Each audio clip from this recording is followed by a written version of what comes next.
할렐루야. 한 주간도 평안하셨죠? 두 번째 시간 이렇게 만나 뵙게 돼서 참으로 반갑습니다. 자, 오늘도 이제 지난 첫째 시간을 이어서 이제 가정신학교 두 번째 시간을 열도록 하겠습니다. 지난 시간에 제가 이제 왜 교리 공부가 중요한가, 그래서 그 필요성에 대해서 좀 말씀을 드렸고, 우리 기독교는 역시 다른 종과 구별될 수 있는 종교라고 하는 것은 바로 그 믿음을 얘기할 때 항상 그 내용을 이렇게 중시한다라고 하는 것을 말씀을 드렸고, 그런데 이제 이런 그 믿음의 내용을 가르치는 일은 좀 소홀하지 않았나, 그런 생각을 좀 하게 됩니다.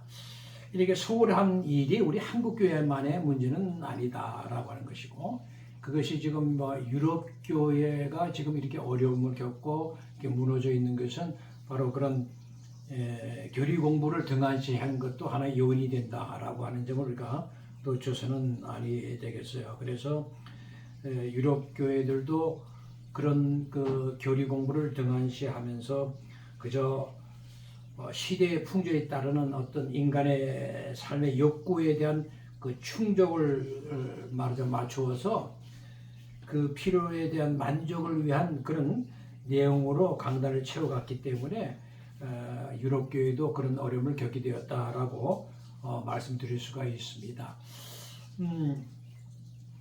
몇 년 전인지 제가 잘 기억이 나지만 그 내용은 참으로 충격적이어서 그것은 제 기억 속에 이렇게 잘 이렇게 남아 있는데, 그 스코틀랜드의 그 유명한 개혁자로서 존 낙서라는 분이 계신데, 그분이 개혁을 하신 지 이제 460주년을 맞이해가지고 기독신문사에서 이제 그 언론인 기자 한 분하고 이렇게 목사님 두 분을 이렇게 그곳으로 이렇게 이제 파송을 했어요. 그러니까 스코틀랜드 수도 이제 에든버러로 이제 갔죠. 그래서 스코틀랜드를 또 이렇게 둘러보고, 그 스코틀랜드가 이제 영국 저 내선 중에 한 군데니까 이제 영국 전체를 이렇게 둘러보면서 그들이 이제 했던 그 첫 마디를 이렇게 느낀 소감을 기사에 놨는데, 그 기사를 읽고 참 놀랐습니다.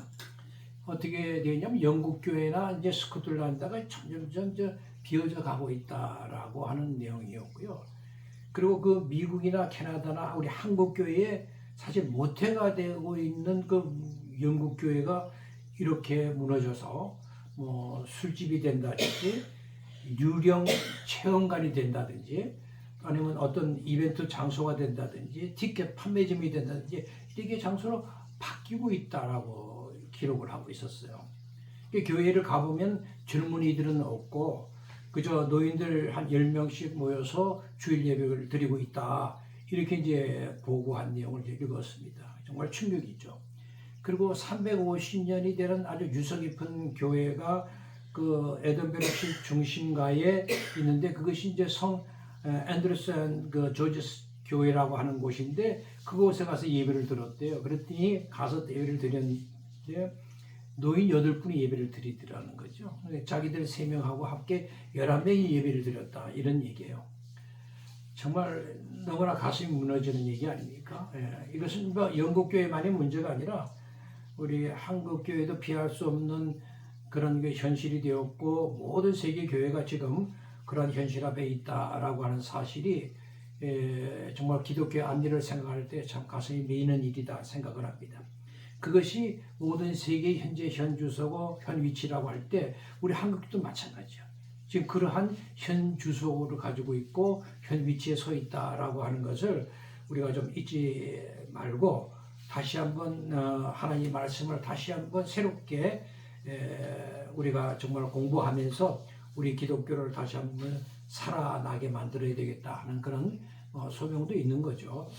지난 시간에 제가 이제 하면은 그 성경에 대해서 조금 이렇게 말씀을 드렸는데, 성경은 도대체 무엇을 말하는가, 그런 사실을 조금 말씀을 앞에서 드렸는데, 그 성경은 여러분 아시다시피 우리가 구약 성경을 가지고 있고 신약 성경을 가지고 있잖아요. 그래서 성경 전체를 구약과 신약으로 우리가 가지고 있는데, 구약 성경은 이제 기독교의 전유물이 아니라 유대인들도 가지고 있는 성경이기 때문에, 그래서 구약 성경을 해석할 때는 상당히 조심할 필요가 있다라는 말씀을 드렸지 않았습니까? 그러니까 같은 구약 성경을 보면서도 유대인들은 그 성경 안에 계시된 메시아이신 예수 그리스도를 찾지 못하고 있는 거잖아요. 예, 그렇게 그들에게는 신약 성경이 가지고 있지 않는데 우리도 마치 신약 성경 없이도 마치 그렇게 구약 성경을 바로 우리의 경전이니까 그렇게 들어가서 표피적으로 해석하고 읽고 그러면은 그것은 그리스도의 경전의 얘기가 될 수가 없다라고 하는 거죠. 그러니까 구약이라는 것은 항상 예수 그리스도라는 후리즘을 통해서 또 구약은 신약이라고 하는 후리즘을 통해서 우리가 구약을 읽고 해석할 때 거기에 이제 기독교의 경전이 될 수가 있다라고 하는 걸 말씀드렸죠. 예, 그리고 오늘은 우리 성경이 가지고 있는 이제 문제가 뭐냐 하면은 성경이 한 2000년 역사를 이렇게 쭉 흘러오면서 그 시간 속에서 그 시대마다의 어떤 철학이 있고 또는 사상이 있고 또 그 시대가 가지고 있는 문화적인 배경이 있잖아요. 그 배경 속에서 이 사람들 손에 자꾸 거치면서 성경이 너무나 좀 이렇게 심하게 왜곡되어서 해석되었다라고 하는 사실입니다. 이게 사실이거든요. 그러니까 중세 이후에 더군다나 그 르네상스 운동이 일어나면서 그 시대를 거치면서 이제 인본주의가 특세하게 되거든요. 그러니까 하나님 중심이다가 갑자기 이제 인간 중심으로 바뀌는 거죠. 모든 삶의 세상을 바라보는 관점 자체가. 그래서 인간 중심의 그런 인문학에 발전하고 그런 책들이 많이 이렇게 발간이 되었고, 그래서 그런 것을 통해서 인간에게 요구되고 있는 문제들이 있잖아요. 가장 중요한 주제들이 이제 인권에 대한 문제고, 자유에 대한 문제고, 그리고 이제 평화에 대한 문제고, 그런 그 삶에 대한 문제인데, 이런 뭐 인본주의가 가져온 이런 한 주제들은 정말 명제고 중요한 주제이긴 사실이지만, 그러한 인본주의 색깔들이 이 교회의 여가 과정을 거치지 않고 이렇게 공격적으로 들어와 가지고 실제로 우리 기독교의 초대 기독교가 전해줬던 기독교의 본질을 상당히 이제 훼손시켰다라고 하는 거죠.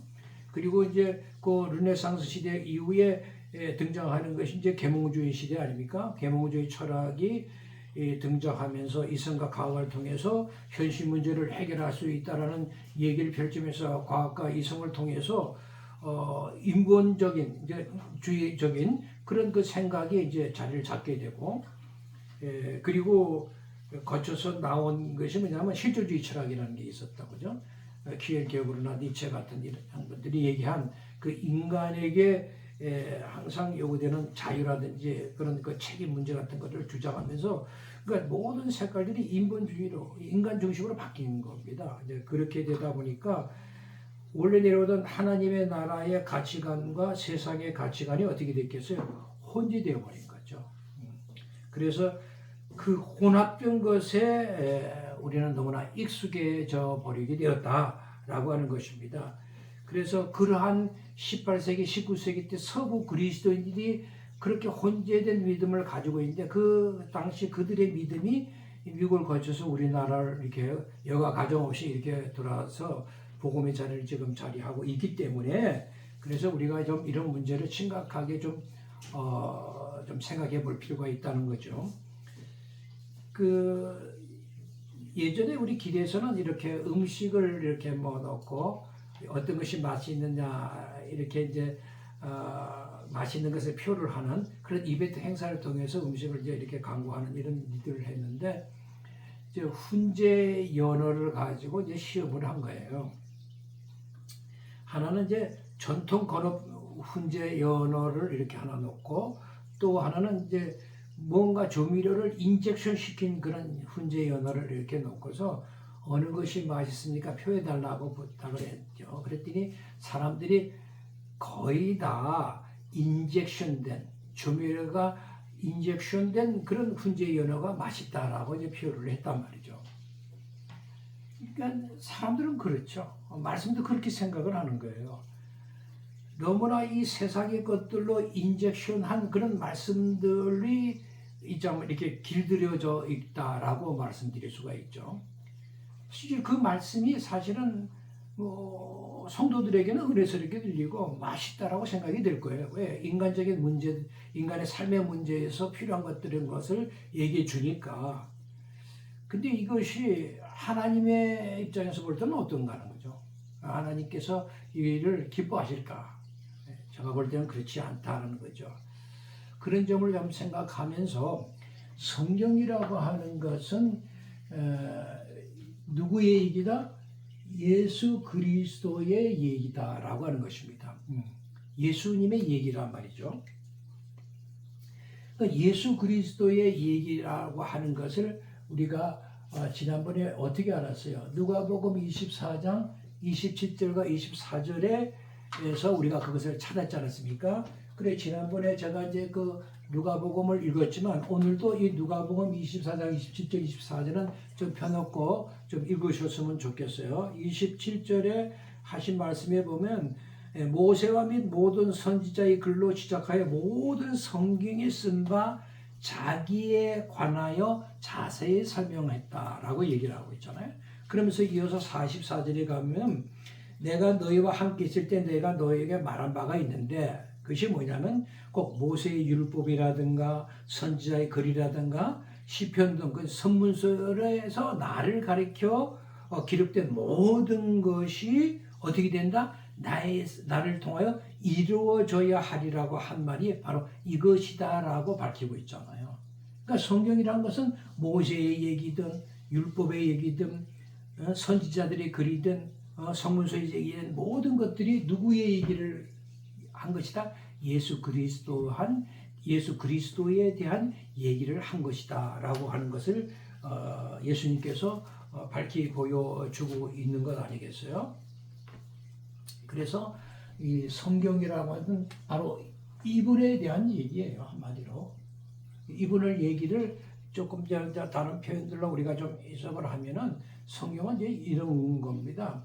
그러니까 예수 그리스도 안에서 창조된 이 창조라고 하는 첫 창조의 얘기가 저기 흘러나오죠.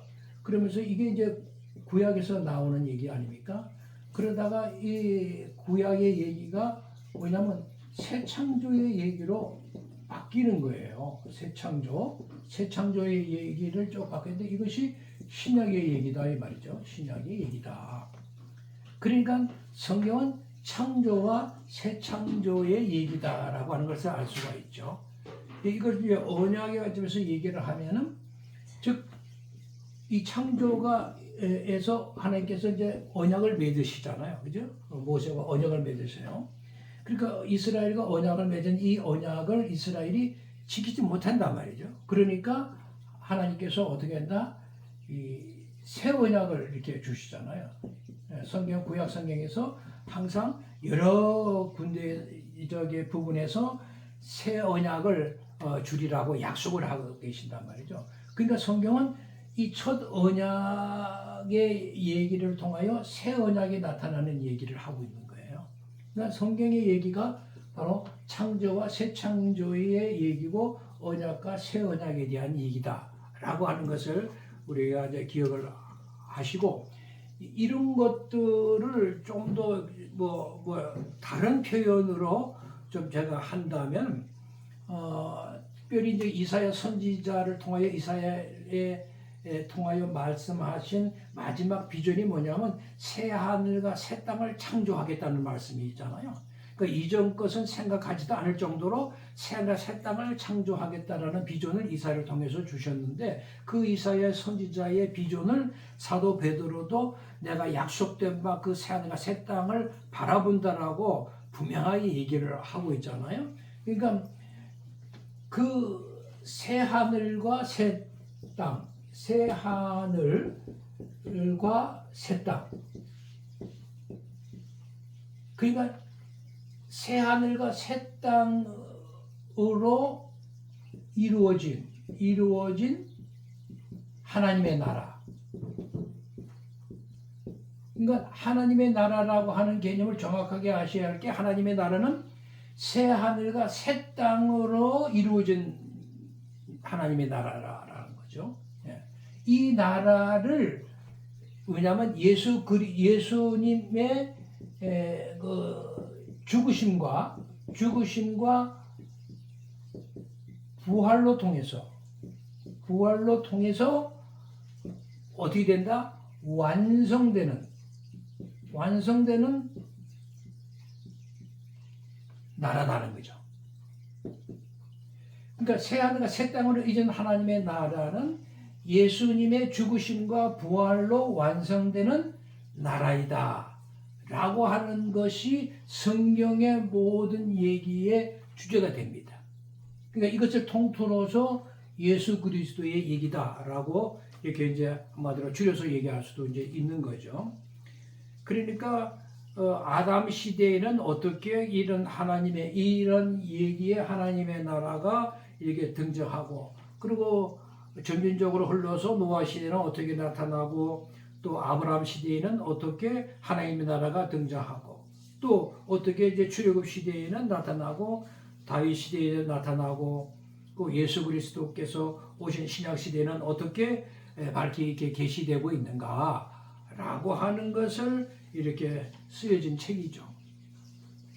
그래서 성경 전체는 이 시간과 역사 속에서 예수 그리스도, 바로 그분의 얘기를 하면서 바로 예수 그리스도의 십자가의 죽으심과 부활로 완성되는 하나님의 나라라고 하는 그 성경의 대주제가 이렇게 등장하면서 그것이 점진적으로 또 유기적으로 밝히 계시되고 있고, 그것을 그렇게 설명해 나가고 있는 책이 바로 성경이 얘기하는 책이다.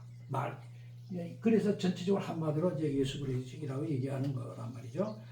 그런 점에서 구약 성경을 어떻게 여러분들 생각하셔야 되냐면, 구약 성경은 바로 본체이면서 실체이신 바로 예수 그리스도가 오기까지, 즉 바로 신약이 등장하기까지 그림자로서 예표적 역할을 해왔다라고 보시면 되는 거예요. 그런 점이 이제 우리 구약과 신약의 차이점이라고 볼 수가 있죠. 유대인처럼 온전한 경전이니까 이 신약 없이도 그냥 이렇게 해석되어지는 게 아니란 말이죠. 그래서 구약에 등장되는 뭐 아브라함이라든지 뭐 모세, 다윗, 엘리야 모든 얘기들도 다 예표적으로 예수님을 얘기하는 것이고, 상징적으로 예수님을 상징적으로 보여준다. 그리고 뭐 모세의 오경의 얘기, 뭐 율법의 얘기, 뭐 성막, 지성소, 제사장의 얘기, 제사장의 의복의 얘기, 뭐 여러 제사의 그런 그 번제다, 뭐 하목제다 등등 이런 제사의 얘기도 다 모두 예수 그리스도를 상징하는 것이다 라고 하는 것이고, 또 성문서에 쓰여진 뭐 말하자면 시편이라든가 잠언이라든가 전도서, 뭐 이런 아가서, 이런 그 글들도 다 예수 그리스도의 근본을 이렇게 지혜를 이렇게 설명하는 책이다 라고 하는 것을 우리가 알 수가 있죠. 그것이 성경의 얘기입니다. 그러니까 성경을 통해서 성경이 그리고자 하는 하나의 큰 드라마가 있다라고 하면, 그 드라마의 감독 제작을 하신 분이 이제 하나님이시라고 하면은, 그 성경이 그리고 있는 제작 감독에 나타나 있는 모든 그 드라마의 주제에 대한 내용의 주인공으로서 등장하시는 분이, 즉 그 내용에 말하자면 구원자의 역할로서 등장하신 분이 바로 예수 그리스도다라고 하는 거죠. 이 땅에서는 그 누구를 선택해서 그 일을 맡긴 사람이었죠. 모두가 죄인이니까 반드시 의인만이 가능하니까 예수님이 오셔서 그 일을 감당하셨다라고 하는 것이고, 그리고 예수님을 통하여 구원 사역을 이렇게 쭉 펼쳐나가실 때마다 하나님께서는 각 시대마다 그 주인공이신 예수 그리스도의 역할을 빛나게 할 도구로서 그 사람들을 택하여서 그 일을 이렇게 구약 시대는 쭉 해왔거든요. 그러니까 그 시대마다 쓰임받은 우리 인간들은 결국 뭐냐면 주인공이신 예수 그리스도를 빛나게 하는 조연 역할, 뭐 단연 역할 정도인 거죠. 그래서 성경은 이러한 그 조연이나 단연 역할을 한 사람을 통해서 이렇게 주인공이신 예수 그리스도의 역할을 이렇게 미리 암시적으로 보여주기도 하는데, 그러나 그런 조연과 단역이 결코 구원 사역의 주인공이 되시는 예수 그리스도를 대신해서 등장할 수는 절대로 없단 말이에요. 그래서 이 중세를 넘어오면서 이렇게 르네상스 시대의 인본주의가 득세하면서 성경에 이제 쓰임 받은 이런 조연들, 단역들, 그런 사람 중심의 얘기가 마치 예수님의 그 주인공의 자리를 제쳐버리고 이렇게 주연으로 등장시켜서 이렇게 얘기하는 경우가 굉장히 많았다는 것이잖아요.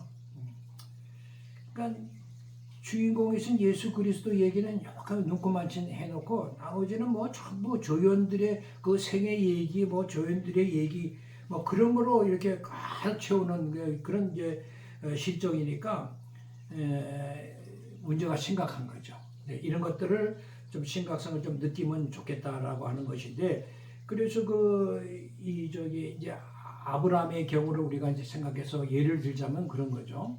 그 인본주의 입장에서 오늘날 강단에서는 이제 아브라함이 말이지 하나님께 이렇게 충성하고 순종의 열매를 맺어서 이렇게 축복을 받았다. 이제 이런 그 아브라함이 열심히 잘해서 축복받았다는 중심으로 설교를 한 거죠. 근데 성경은 그걸 그렇게 얘기하기를 원하시는 게 아니거든요. 언제나 주인공이신 하나님 중심으로, 예수님 중심으로 얘기를 해야 되는 거죠. 아브라함이 예를 들어서 우상 숭배의 가정에서 생겨서 하나님의 은혜 없이는 그가 도저히 그런 하나님의 말하자면 그건 긴 작품의 조연 역할을 할 수가 없는데, 그런 택함을 받았다는 것부터 하나님의 은혜였고, 그리고 택함 받았으면 열심히 잘 이렇게 따랐으면 좋은데, 때로는 애굽에 가서 바로 왕 앞에서 자기 생명의 위협을 느끼니까 어떻게 했어요? 자기 부인을 누이라고 그래가지고 속여가지고 그 바로 왕이 택했잖아요. 그 자기 생명의 위협을 느끼니까 내 부인이다 말을 못하고, 자기 마누라를, 자기 부인을 이렇게 말하자면 팔아먹은 것 같은 그런 일이 있었고, 그 후에 또 그랬어요. 그랄 지역에 살 때 그랄 왕 아비멜렉에게 또 똑같은 그런 현상이에요. 예? 자기 마누라 생명의 위협을 느끼니까 자기 부인을 이렇게 팔아먹는 그런 못된 짓을 한 사람인데, 그런 자를 갖다가 하나님께서 어떻게든지 훈련시켜서 나중에는 모리아 산에 자기 아들 이삭, 100세에 난 아들 이삭을 번제로 드릴 때 그냥 기쁜 마음으로 믿음으로 이렇게 드릴 수 있는 사람으로 만들어 가신 하나님의 그 은혜 역사, 하나님이 중심적으로 하셨다라고 하는 그 하나님의 사랑, 이런 것을 설교를 해야지, 맨 인간이 뭘 어떻게 잘했으니 복받아 잘됐다, 여러분도 그렇게 잘하면 복받을 줄 믿습니다, 이거는 기독교 메시지 아니죠. 그런 것은 좀 잘못됐다라고 하는 것을 여러분 꼭 좀 아셨으면 좋겠고요. 그리고 이제 성경은 이제 또한 이제 직선적인 역사관을 가지고 있어요. 직선적이다라고 하는 것은 역사의 시작이 있고 끝이 있다는 거잖아요. 물론 여기에서 성경이 시작이 있고 끝이 있다라고 하는 얘기를 할 때는 끝이면 완전히 뭐 이제 더 이상 없다, 뭐 이제 끝났다, 이런 얘기를 하는 게 아니라, 오히려 이 첫 창조의 시작은 끝이 있다라고 하는 얘기고, 그러나 이제 새 창조를 여는 새로운 시작의 순간이다라고 하는 의미에서 우리가 지금 직선적 역사관을 가지고 있다라고 이제 얘기하는 거니까 오해가 없으시기를 바라겠고, 하여튼 이런 우리는 시작의 끝이 있는 그런 직선적 역사관에 비해서 세상에 이렇게 둘러보면은 뭐 동양 사상을 둘러봐도 그렇고, 또 뉴 에이지 사상, 요즘에 뉴 에이지 사상의 시대에 사니까 그런 사상에서도 주장되는 것이 순환적 그 역사관을 가지고 있거든요. 그러니까 순환적 역사관은 시작이 있고 끝이 있다라고 하는 그런 역사관이 아니라, 뭐 세상의 역사는 이렇게 계속 그렇게 존재해 왔다는 거죠. 그러면서 끊임없이 그렇게 순환되고 있다라는 역사관을 얘기한단 말이죠. 그러니까 우리가 생각하는 역사관하고 좀 많이 이제 다른 거죠. 그래서 그들에게 있어서는 하나님의 피조물인 이 세상을 가리켜서 뭐라고 했냐면 자연이라고 부른다 말이죠. 자연이다. 여러분 이 자연이라고 하는 이 말을 우리가 많이 사용해. 우리가 자연에 가면 참 기쁘고 행복하고 그러지 않습니까? 그 자연은 그렇게 우리 마음을 행복하게 해주는데 그 자연의 그 아름다운 그 얘기를 그 하나님의 아름다운 피조물로서의 창조물로 생각하면 좋은데 그렇지 않고 스스로 그렇게 존재했다라고 생각하고 이 자연을 말하자면 하나의 신적인 존재로 생각을 하는 거죠. 그러니까 자연 할 때 이게 끊으니까 나왔네. 자, 자연 할 때 이게 수로 자자 아닙니까? 예. 스스로 자에다가 그렇다, 그를 견인을 쓴단 말이죠. 그래서 자연이라고 그런다. 그러니까 스스로 그냥 그렇게 존재해 왔다는 거예요. 스스로 있는 거죠. 자연이라는 것은 그렇게 생각하고, 그들은, 이 자연을 말하자면 범신론적인 입장에서 접근을 해서 자연에 이제 모든 것을 이제 신이 있다라고 이렇게 생각을 합니다.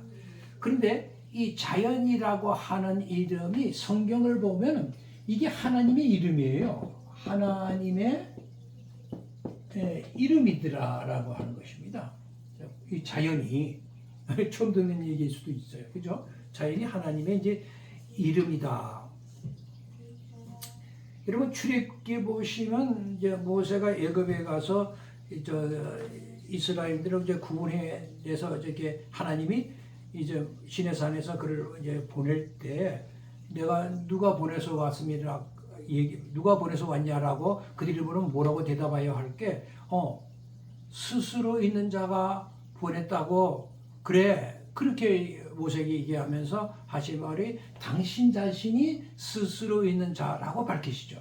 그러니까 자연이라고 하는 것 자체가 스스로 있는 것이라는 것인데 하나님의 이름이 당신 이름이 뭐냐? 스스로 있다라고 얘기를 하세요. 스스로 있다. 그러니까 우리가 일반적으로 생각하는 이 자연의 이 스스로 있다라고 생각하는 이런 범실론적인 입장에서는 자연 자체가 한 신이 되어버리는 거란 말이죠. 그래서 이 자연 속에 많은 신들이 있잖아요. 그런데 이 자연이라고 하는 이름에 스스로 있는 것이라는 뜻은 바로 하나님의 이름을 얘기하고 있구나라고 하는 것을 알 수가 있거든요.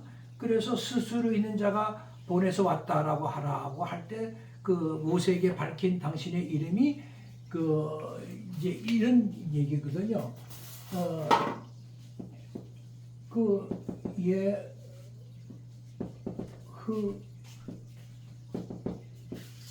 예흐의 아세르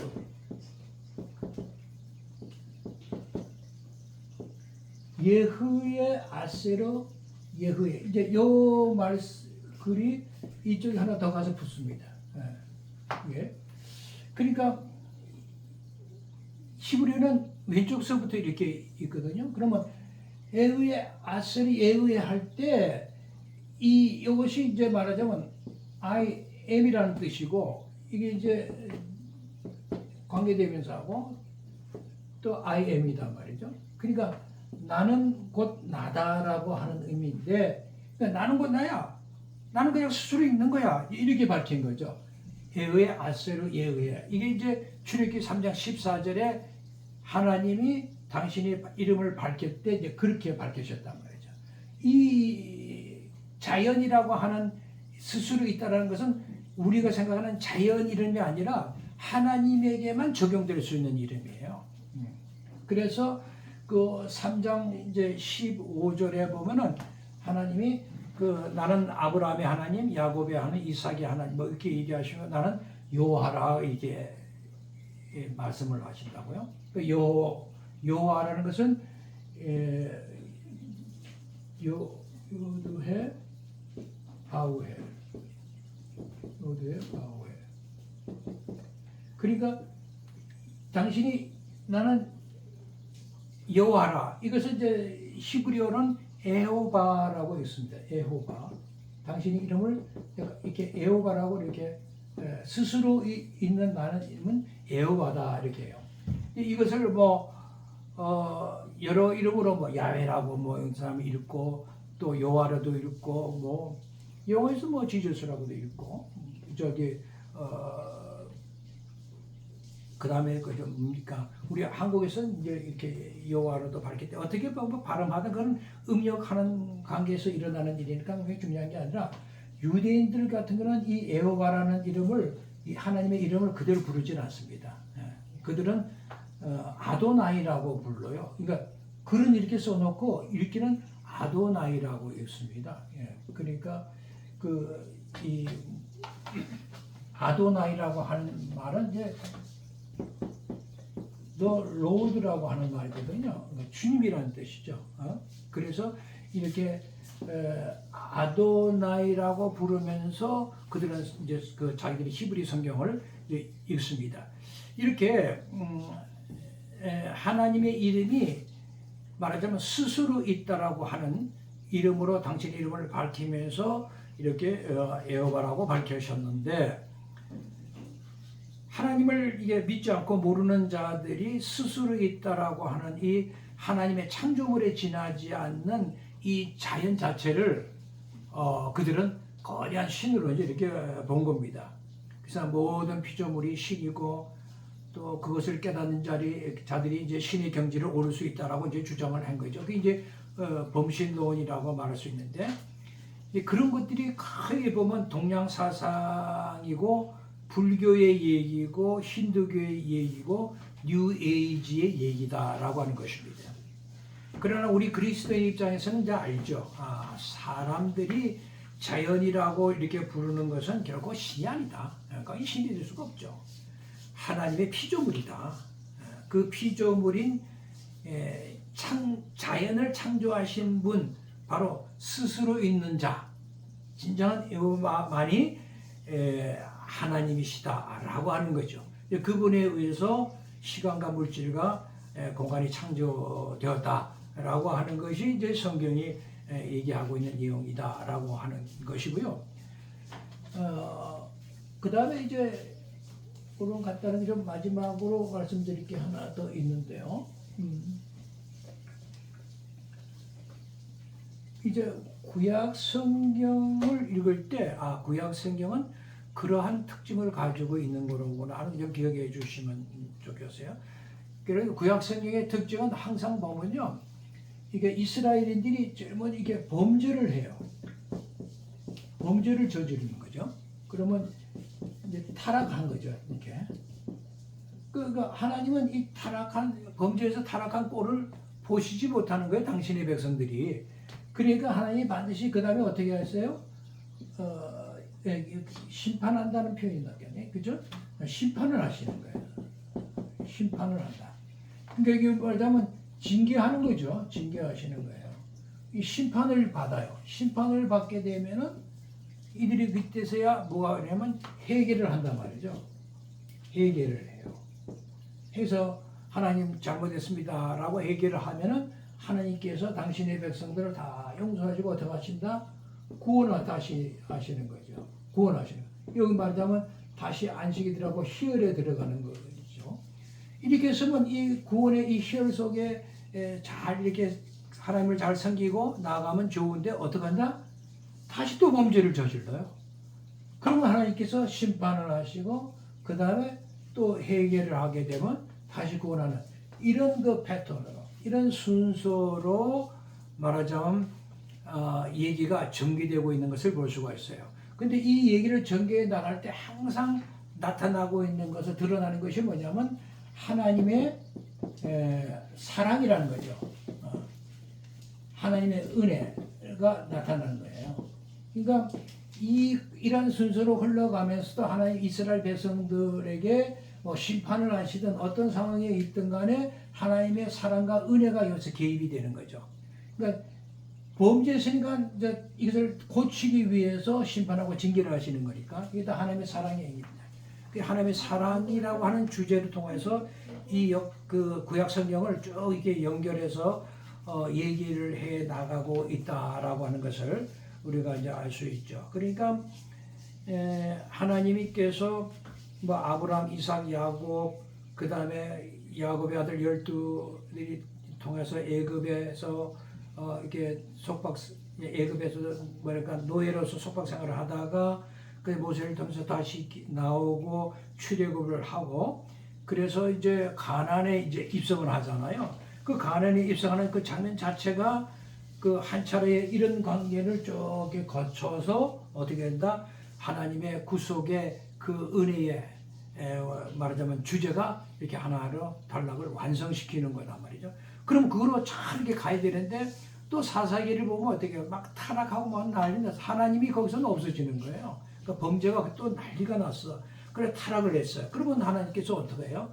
다시 이들을 징계하기 위해서 하시는데 그들을 사랑하니까 사무엘을 보내가지고 그렇게 다시 한번 하나님의 사랑이 이렇게 보여진단 말이죠. 그리고 다윗이라든지 솔로몬 때 성전을 완성시키면서 하나님의 구속에 대한 은혜에 대한 그 주제가 또 한 달에 이렇게 설명을 해 나가고 있는데요. 그러고 나서 보면 또 열왕기를 들어가서 보면은 또 타락하는 모습이 또 나오는 거라. 그렇게 타락하니까 그들을 바벨론 포로로 제백하게 만들어요. 그때 심판이 굉장히 강했죠. 징계의 도가 이제 높았죠. 그래서 그럼 그걸로 끝이냐면 하나님께서 이스라엘 백성들이 이제 회개 기회를 그렇게 허락하는 거죠. 그러는 동안에 항상 그 이사야 선지자라든지 예레미야, 뭐 에스겔 등등 많은 그 선지자를 통해서 성전의 회복을 다시 이제 예언을 한단 말이죠. 그리고 예언을 함으로써 이제 실질적으로 스룹바벨이나 에스라나 느헤미야를 통해서 실제로 성전이 이제 다시 재건되고 완성이 된단 말이죠. 그런 관계를 통해서 구속에 또 한 번 하나님의 은혜의 사랑의 그 말하자면 주제가 이게 한번 설명이 또 이제 끝이 난단 말이죠. 그러는 가운데 이제 욥기라든지 시편, 잠언, 전도서, 아가서가 이게 등장하면서 그 지혜의 근본 되신 예수 그리스도가 어떤 분이신지를 거기서 우리가 암시적으로 예표적으로 우리가 깨닫게 되는 것이고 아가서를 통해서는 하나님의 사랑과 그 하나님의 백성들 간에 이렇게 아름다운 그 하나님의 나라의 사랑을 이렇게 묘사함으로써 다시 또 이렇게 희망, 희열의 기쁨을 주시는 것이고 이제 그러는 가운데도 계속 범죄하고 또 이런 계속 겪게 되니까 결국은 이 말라기를 통해서 그냥 이제 끝내는 거예요. 더 이상 계속 해봤자 소용없다는 걸 아는 거죠. 그러니까 이스라엘 백성도 그런 그 말라기 선지자로 그 예언을 이제 끝을 내는 것은 뭘 말하냐면 더 이상 인간의 힘으로 우리 사람들의 노력으로는 스스로 그 힘과 능력으로는 스스로 구원해낼 수 없다.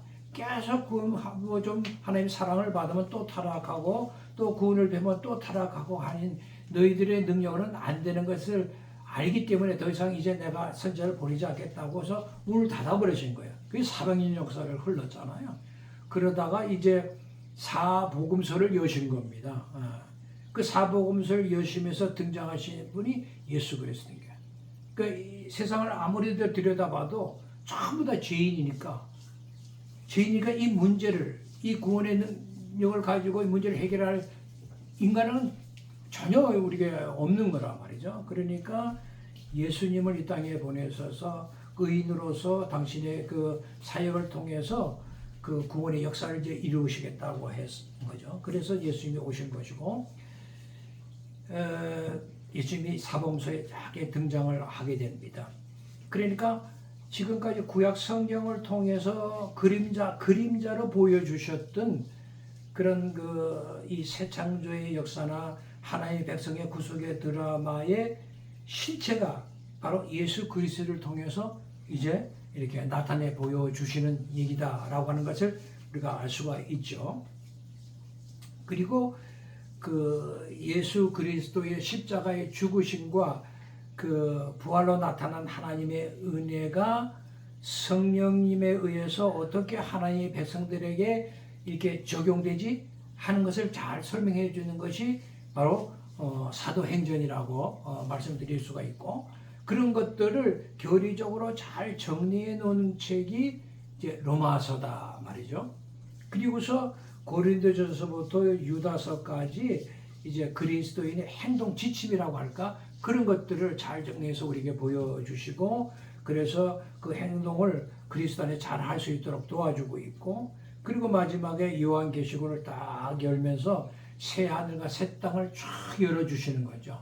그래서 이 새 하늘과 새 땅으로 이루어지는 하나님의 나라, 그 이루어진 하나님의 나라라고 하는 것이 말하자면 대단원의 막을 이렇게 요한계시록을 통해서 딱 내려주는 것이 성경 전체의 얘기다라고 하는 것입니다. 그러니까 성경은 모두가 누구의 얘기다? 예수 그리스도의 얘기다.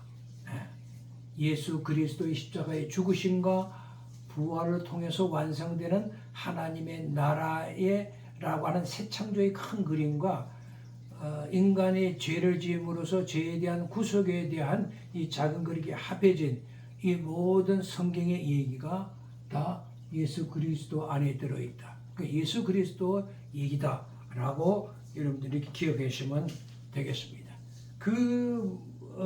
오늘 사실을 오늘 우리가 누가복음 24장에서 읽은 그 본문이 그걸 확증해 주고 있잖아요. 여러분 그 사실을 잘 기억해 주시고 다음에 시간에 구약과 신약이 그러면 어떻게 우리가 보고서 이것을 이해를 해야 좋을까? 그러니까 구약과 신약의 연결, 관계 이런 것들을 제가 좀 설명드리면 성경이 구약과 신약으로 된 우리 성경 전체를 완전히 말하자면 그리스도 입장에서 하나님의 입장에서 성경적 입장에서 잘 해석할 수 있는 길이 열려지게 될 것이다. 저는 확신하고 다음 주 시간에 다시 만날 것을 확신하면서 오늘은 이것으로 말씀을 마칩니다. 빠이빠이. 안녕히 계세요. 다음에 만나요.